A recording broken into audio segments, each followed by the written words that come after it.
আসসালামু আলাইকুম ওয়া রাহমাতুল্লাহ। আজকের আলোচনার বিষয় হচ্ছে স্ত্রী বাপের বাড়ি গিয়ে আসতে না চাইলে স্বামী হিসাবে করণীয় কি। যৌক্তিক কারণ ছাড়া যদি আপনার স্ত্রী আপনার শ্বশুর বাড়িতে গিয়ে আসতে না চায়, সেক্ষেত্রে আপনি কি করবেন, এই বিষয়ে আজকে এই ছোট্ট ভিডিওতে আলোচনা করব। তবে আমার ভিডিও হচ্ছে মানুষের কল্যাণের জন্য। আমার ভিডিও দেখার পরে যদি আপনার উপকারে আসে, অবশ্যই সেক্ষেত্রে অন্য মানুষের উপকারের জন্য ভিডিওটা শেয়ার করে দিবেন। এবার চলুন মূল আলোচনায় চলে যাই। আলোচনার বিষয় হচ্ছে স্ত্রী বাপের বাড়ি গিয়ে আসতে না চাইলে করণীয় কি। যৌক্তিক কারণ ছাড়া, যদি যৌক্তিক কারণে যায় সেটা ভিন্ন বিষয়। যদি যৌক্তিক কারণ ছাড়া হয় সেক্ষেত্রে আপনার করণীয় কি। সেক্ষেত্রে আপনার করণীয় হচ্ছে, আপনার যারা বিবাহ অনুষ্ঠানে ছিল, অথবা আপনি এই বিষয়টাকে ফ্যামিলির মাধ্যমে, পরিবারের যারা আছে গণ্যমান্য ব্যক্তিবর্গ, তাদের মাধ্যমে এই বিষয়টাকে সমাধান করার চেষ্টা করবেন। যদি দেখেন সমাধান না হয়, সেক্ষেত্রে আপনার করণীয় হচ্ছে আপনি একজন বিজ্ঞ আইনজীবীর কাছে গিয়ে একটা নির্দিষ্ট সময় উল্লেখ করে দিয়ে আইনজীবীর মাধ্যমে স্ত্রীকে একটি লিগ্যাল নোটিশ দেবেন।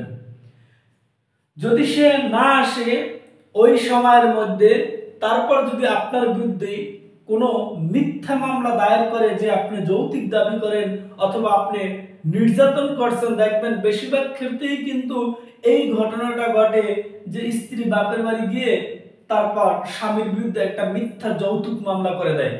যখনই আপনি এই লিগ্যাল নোটিশটা একটা নির্দিষ্ট সময় দিয়ে পাঠাবেন তাকে, তাহলে এই লিগ্যাল নোটিশটা আপনার ঢাল স্বরূপ কাজ করবে, আপনার পক্ষে অনেকটা কাজ করবে। যৌতুক মামলা দায়ের করতে পারবে, কিন্তু আপনাকে এই লিগ্যাল নোটিশ আপনাকে সেভ করবে। লিগ্যাল নোটিশ দেবে একটা নির্দিষ্ট সময় দিয়ে, আপনি আপনার স্ত্রীকে একজন আইনজীবীর মাধ্যমে লিগ্যাল নোটিশ পাঠাবেন যে এই কয়েকদিনের ভিতরে তুমি আমার বাড়িতে চলে আসো। এরকম একটা আইনজীবীর সাথে পরামর্শ করে আপনি তাকে একটা লিগ্যাল নোটিশ দেবেন। অবশ্যই নাম ঠিকানা সঠিক দিয়ে লিগ্যাল নোটিশ তার কাছে পাঠাবেন। এবার হতে পারে যে স্ত্রী আসতে ইচ্ছুক, কিছু কিছু শ্বশুর শাশুড়ি আছে যে ছেলে পছন্দ হয় নাই, এখন এই ছেলের কাছে আর দিবে না। সেই ক্ষেত্রে আপনি কি করবেন, স্ত্রী কিন্তু আসতে ইচ্ছুক কিন্তু শ্বশুর বাড়ির লোকজন তাকে আটকায় রাখছে, সেক্ষেত্রে আপনি ফৌজদারি কার্যবিধির 100 ধারা মোতাবেক আপনার স্ত্রীকে উদ্ধারের জন্য মোকদ্দমা দায়ের করতে পারবেন। ফৌজদারি কার্যবিধির কত ধারা মোতাবেক? 100 ধারা মোতাবেক আপনি আপনার স্ত্রীকে উদ্ধারের জন্য মোকদ্দমা দায়ের করতে পারবেন। যেক্ষেত্রে স্ত্রী আসতে চায় কিন্তু শ্বশুর বাড়ির লোকজন স্ত্রীকে আটকাই রাখছে, সেক্ষেত্রে আপনি ফৌজদারি কার্যবিধির 100 ধারা মোতাবেক একটা মোকদ্দমা দায়ের করতে পারবেন। তাহলে আপনার করণীয় হচ্ছে, স্ত্রী বাপের বাড়ি গিয়ে যদি আসতে না চায়, সেক্ষেত্রে আপনি কি করবেন, সেক্ষেত্রে আপনি পারিবারিকভাবে বিষয়টাকে সমাধানের চেষ্টা করবেন।